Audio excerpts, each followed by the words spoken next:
தமிழ் சினிமாவில் முன்னணி இசையமைப்பாளர் மற்றும் வளர்ந்து வரும் நடிகராக இருப்பவர் ஜி.வி. பிரகாஷ். அவர் பாடகி சைந்தவியை காதல் திருமணம் செய்து கொண்டு 10 வருடங்களுக்கு மேல் ஒன்றாக வாழ்ந்த நிலையில் கடந்த வருடம் திடீரென விவாகரத்தை அறிவித்து எல்லோருக்குமே ஷாக் கொடுத்தார்கள். அவர்கள் பிரிந்துவிட்ட நிலையிலும் ஜி.வி. பிரகாஷ் வெளிநாட்டில் நடத்தும் கச்சேரிகளில் சைந்தவி வந்து பாடல்களை பாடுகின்றார்.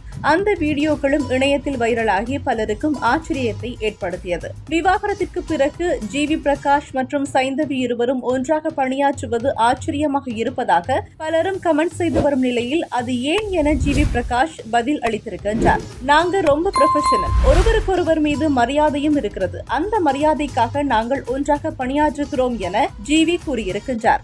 சுந்தர் சி. விஷால் சந்தானம் கூட்டணியில் உருவாகி வெளிவந்த ஆம்பள திரைப்படம் அனைவரையும் வயிறு குலுங்க சிரிக்க வைத்தது. ஆனால் அதை தற்போது மதகஜ ராஜா திரைப்படம் மிஞ்சியுள்ளது என்றுதான் சொல்ல வேண்டும். அந்த அளவிற்கு இவர்களுடைய காம்போ மக்கள் மத்தியில் நல்ல வரவேற்பை பெற்றுள்ளது. 13 ஆண்டுகளுக்கு பிறகு வெளிவந்திருந்தாலும் கூட இந்த படத்தை மக்கள் தலைமையில் வைத்து கொண்டாடி வருகின்றார்கள். ஜெமினி நிறுவனம் தயாரித்திருந்த இந்த படத்தில் அஞ்சலி மற்றும் வரலட்சுமி சரத்குமார் கதாநாயகிகளாக நடித்திருந்தார்கள்.